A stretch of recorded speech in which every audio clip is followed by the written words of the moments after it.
At exactly 11:47 p.m. on a Tuesday night, Tom Cruise received the phone call that would destroy his marriage and change his life forever. The ringing pierced through the silence of his Beverly Hills mansion like a warning bell. Katie Holmes was upstairs, packing Suri's clothes for what she claimed was a weekend trip to New York. But Tom knew better. He had seen the signs, felt the tension building for weeks, and now this mysterious call was about to confirm his worst fears. What he heard in those next 12 minutes would shatter everything he believed about love, loyalty, and the woman he thought he knew better than anyone else in the world. The voice on the other end was familiar, yet terrifying. It belonged to someone Tom hadn't spoken to in over 3 years, someone who was supposed to be completely out of their lives. "Tom, we need to talk about Katie," the voice said, cold and calculated. "She's been in contact with us for months, and there are things you need to know before it's too late." The caller's identity would remain one of Hollywood's most closely guarded secrets, but their information would prove to be devastatingly accurate. Tom's hand trembled as he gripped the phone tighter. In the background, he could hear Katie's footsteps moving across the bedroom floor above him, each step now sounding like a countdown to the end of everything they had built together. The caller continued, revealing details about secret meetings, hidden bank accounts, and a carefully orchestrated plan that had been in motion for over 6 months. Katie hadn't been planning a simple weekend getaway. She had been planning her escape. "She's been documenting everything, Tom," the voice explained with chilling precision. "Every conversation about your beliefs, every family gathering, every private moment you thought was sacred. It's all been recorded, cataloged, and prepared for public consumption." Tom's blood ran cold as he realized the implications. Katie wasn't just leaving him. She was preparing to destroy his reputation, his career, and his relationship with his daughter in the process. But the most shocking revelation was yet to come. The caller revealed that Katie had been working with a team of investigators, lawyers, and media consultants for months, building what they called the perfect exit strategy. This wasn't an impulsive decision driven by marital problems. It was a calculated campaign designed to ensure that Katie would emerge from the divorce as the sympathetic victim, while Tom would be portrayed as the controlling, obsessive husband who had driven away his loving wife. "She has recordings, Tom," the voice continued. "Hours of private conversations where you discussed your beliefs, your practices, your most personal thoughts about religion and family. She's been wearing a wire for months, and she has enough material to paint you as someone the public will never forgive." The betrayal cut deeper than any physical wound. The woman he had opened his heart to, the mother of his child, had been secretly building a case against him while sharing his bed and his deepest secrets. Tom's mind raced as he tried to process the magnitude of what he was hearing. Every intimate dinner conversation, every late-night discussion about their future, every moment when he had been completely vulnerable with Katie. All of it had been a performance designed to gather ammunition for her eventual departure. The woman he loved had become his most dangerous enemy while wearing the mask of a devoted wife. The caller wasn't finished. "There's more, Tom.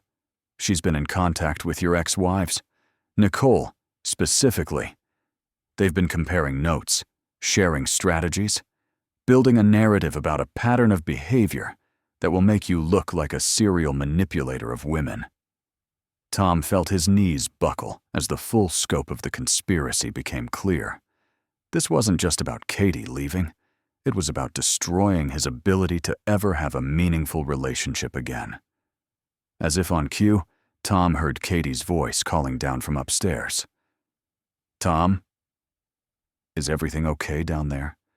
Her tone was perfectly innocent, concerned, loving. The same voice that had whispered promises of forever just hours earlier. Now Tom knew it was all an act, a performance designed to keep him unsuspecting until she was ready to strike the final blow. "You have maybe 48 hours before she files the papers," the caller warned. "Her lawyers are already prepared. The media strategy is in place. By this time next week, you'll be fighting for your reputation, your career, and any hope of maintaining a relationship with Suri." The timeline was impossibly tight, but Tom's survival instincts kicked in immediately. If Katie wanted to play chess with his life, he would have to become a grandmaster overnight.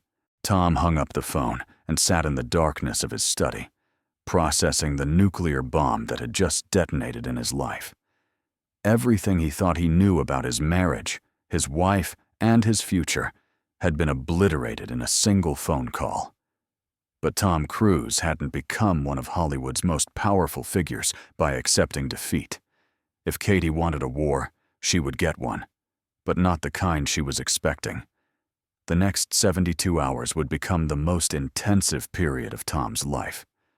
By dawn, Tom had assembled a team that made Katie's group of advisors look like amateur players. His first call went to Burt Fields, the legendary entertainment lawyer who had never lost a high-profile divorce case.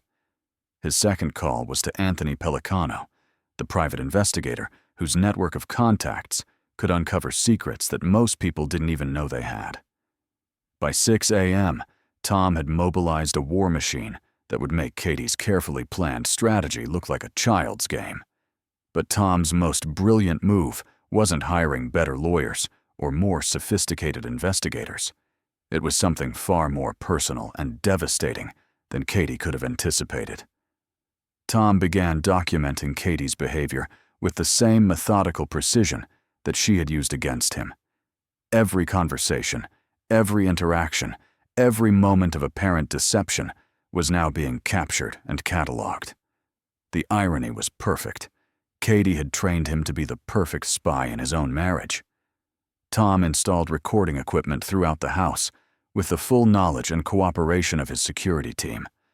Every phone call Katie made, every conversation with her mother, every whispered discussion with her lawyer was now being monitored and documented. Within 24 hours, Tom knew more about Katie's plan than she realized she had revealed. What he discovered was even more shocking than the original phone call had suggested. Katie wasn't just planning to leave with Suri. She was planning to disappear entirely, using a network of safe houses and legal maneuvers that would make it nearly impossible for Tom to maintain any meaningful contact with his daughter. The weekend trip to New York was actually the first step in a relocation plan that would eventually take Suri thousands of miles away from her father. But Katie had made one critical error in her planning.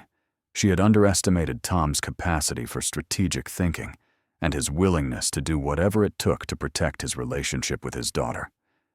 While she had been focused on destroying his reputation, Tom had been focused on ensuring his survival as both a father and a public figure. On the second day, Tom made his countermove. Instead of confronting Katie directly, Tom began feeding her false information through carefully staged conversations. He spoke openly about upcoming travel plans that didn't exist, mentioned business meetings that were completely fictional, and discussed personal beliefs in ways that he knew she would record and misinterpret. He was essentially poisoning her evidence against him while she continued to believe she was gathering damning material. At the same time, Tom's team was building a counter-narrative that would portray Katie as the calculating manipulator she had become. They documented her secret meetings, her hidden communications, and her deceptive behavior with the kind of thoroughness that would make her recordings look amateur by comparison. Every move she had made to destroy Tom was being turned back against her with surgical precision. The most devastating evidence came from Katie's own phone records. Tom's investigators discovered that she had been in communication with tabloid journalists for weeks, feeding them stories and photographs that painted Tom in the worst possible light. She hadn't just been planning her exit. She had been actively destroying his reputation while living in his home and raising his child. But the real bombshell came when Tom's team uncovered the financial arrangements Katie had been making. She had been secretly moving money out of their joint accounts, establishing credit lines in her own name, and setting up financial structures that would allow her to live comfortably while making it appear that Tom had cut her off financially. The woman who had presented herself as a victim was actually executing a sophisticated financial manipulation that would have left Tom looking like a vindictive ex-husband who abandoned his family. On the final day, Tom played his masterstroke. Rather than wait for Katie to file for divorce on her terms, Tom took control of the narrative by filing first, but not in the way anyone expected. His filing didn't ask for custody of Suri or make demands about financial settlements. Instead, it focused entirely on one simple request: complete transparency about all communications, recordings, and media arrangements that had been made during the marriage. The legal filing was a work of art that turned Katie's secret weapon into her greatest vulnerability. By demanding access to all the recordings she had made, Tom was essentially forcing her to reveal the extent of her deception while making it clear that he had been aware of her activities all along. The woman who thought she had been secretly gathering evidence suddenly realized that she had been the one under surveillance. Katie's lawyers were caught completely off guard. Their entire strategy had been based on the assumption that Tom was unaware of their client's activities. The discovery that he had not only known about the recordings, but had been preparing his own evidence, made their position untenable almost immediately. Within hours of Tom's filing, Katie's team was requesting an emergency meeting to discuss settlement terms. The woman who had planned to destroy Tom's reputation in a very public divorce suddenly wanted nothing more than to resolve everything as quietly and quickly as possible.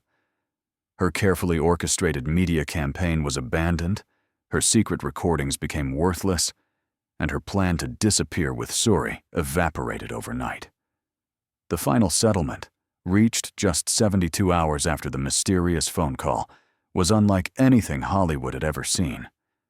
Katie received a substantial financial package, but it came with restrictions that essentially guaranteed her silence about the marriage forever. More importantly for Tom, the custody arrangements ensured that he would maintain a meaningful relationship with Suri, despite Katie's attempts to separate them permanently. But the most significant outcome of those 72 hours wasn't the divorce settlement or the custody arrangement. It was the transformation of Tom Cruise from a man who had been blindsided by betrayal into someone who would never again allow himself to be vulnerable in a relationship. The phone call that was meant to destroy Tom had instead revealed his capacity for strategic thinking under pressure. Katie had taught him that love could be weaponized, that trust could be used as a tool for destruction, and that even the most intimate relationships could become battlegrounds for reputation and power. These were lessons that Tom would carry with him for the rest of his life, fundamentally changing how he approached both personal relationships and public appearances. Years later, when reporters asked Tom about the divorce, his response was always the same carefully measured statement about respecting Katie's privacy and focusing on his relationship with Suri. But those who knew him well understood that behind that diplomatic exterior was a man who had learned to view every relationship through the lens of potential betrayal, every conversation as a possible recording, and every moment of vulnerability as a strategic risk. The woman who had tried to destroy Tom Cruise had instead created something far more dangerous. A man who understood exactly how personal relationships could be manipulated and who would never again allow himself to be caught off guard by someone he trusted. Katie had won her freedom and her settlement, but Tom had won something far more valuable: the knowledge that he could survive and overcome even the most sophisticated attempts to destroy him. The secret phone call that ended their marriage in 72 hours had revealed not just Katie's capacity for deception, but Tom's capacity for survival. In trying to destroy the man she had married, Katie had accidentally created the man who would never again be destroyed by love, trust, or the illusion of happily ever after. The marriage was over, but Tom Cruise's education in the art of personal warfare had just begun.